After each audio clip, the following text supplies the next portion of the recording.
So, hey, I don't really know how this is all going to go, which doesn't matter much because I don't think it's having any impact.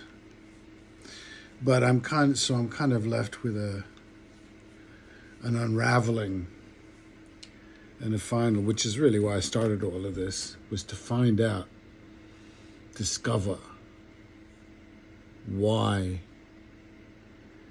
when I was a kid and I heard Martin Luther King, I heard Bobby Kennedy, Malcolm X, Bob Marley, Bob Dylan, Toni Morrison, Angela Davis, Maya Angelou, thousands of people, and I thought, wow, this is great. I'm entering this amazing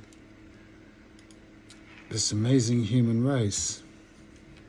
And there are people today. I just was really thinking. I listened to a long podcast with Brianna Joy Gray, with Katie Halper. I listened to things with Norman Finkelstein, I think is how he says it. Miko Peled. I listened to all kinds of oh gosh, the wonderful guy Lamont Hill was on with Brianna Joy. Anyway, and I think, oh, thank God, there are people out there who've got this together, and and then there's people in England too, reacting to the idiocy of the political world there, just like the idiocy of ours. Anyway, in that context, do I need confirmation that Muslims commit acts of terror? No. Some do. No more than I need confirmation that Irish Catholics did commit acts of terror, or that Irish Protestants did, or that Hiroshima and Nagasaki were terrorist acts committed by you-know-who, that Salem witch burnings were. All the justifications in all the world make no difference to the victim. The acts above were committed by all kinds of people, usually in the name of a god. The word or the act has a definition bounded by the bias of its users. The people who use that word usually ally themselves with something else, with the massive forces in the Western world, the military forces of America or something like that.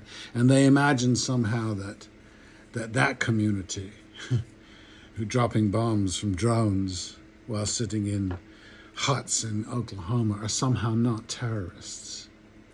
People who think that are sick. People who are normalizing what Israel is doing in Gaza are sick. They've been sick forever, and they continue to be. I live in an apartheid state.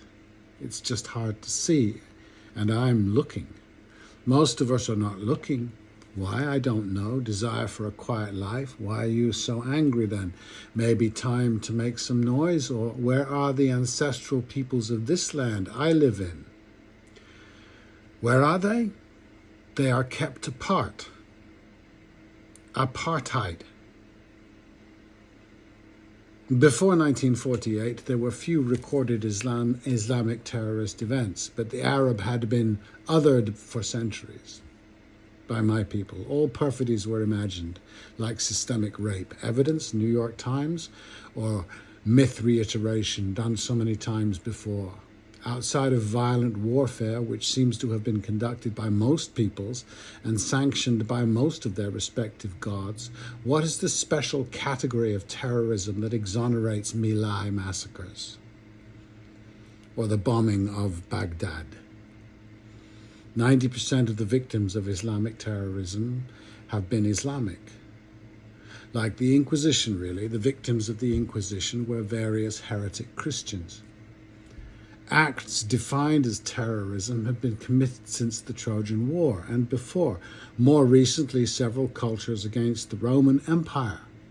The Deus they deserved And the Deus, they deserved all they got. I am sure someone will say, including the Jewish rebellion in the 1st century AD, the British Iceni of Boudica, then surely the Vikings qualify as terrorists, Nat Turner, Crazy Horse, and hundreds of incidents during the European colonizings. Generally, terrorism is what the more lightly armed combatants do against massively superior armed adversaries, usually occupied or enslaved.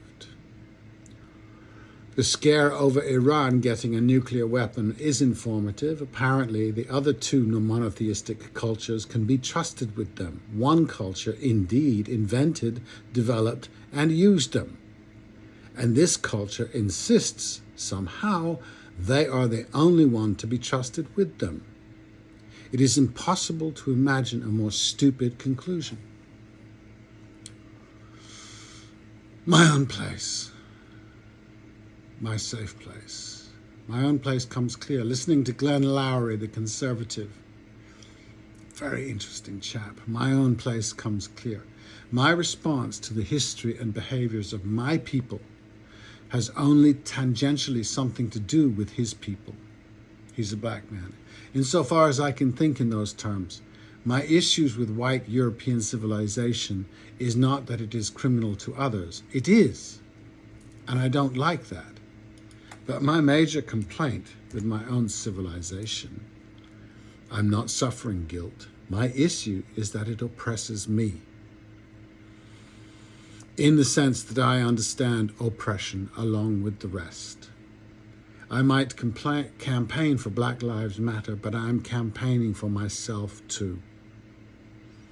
The cultures my civilization has annihilated are my culture first. The Celt, Anglo-Saxon, pre-Christian. That is where they began, cannibalizing like Christians do, proscribing human nature like Christians do. The essence of the three monotheisms are a proscription of the human, not pro. What Europe did to Africans and the indigenous people they ran into, she had long practiced on her own, inventing inequality myths that serve her still. The Americas are Europe's Zion. Ancestral homeland quickly transforms to promised land in that mind, though they are the opposite. Who promised you what? Which God? Your God? But my God says. The European Christian project claims supremacy over all the other gods. Simple. Over mine even, my ancestral gods, my nature. Apartheid is so second nature to this European mind. They are unqualified to speak of it. White America believes in ancestral homelands? Great. So when are you leaving? I don't mind the notion, but it isn't much to me. I am nomad. I am older than you.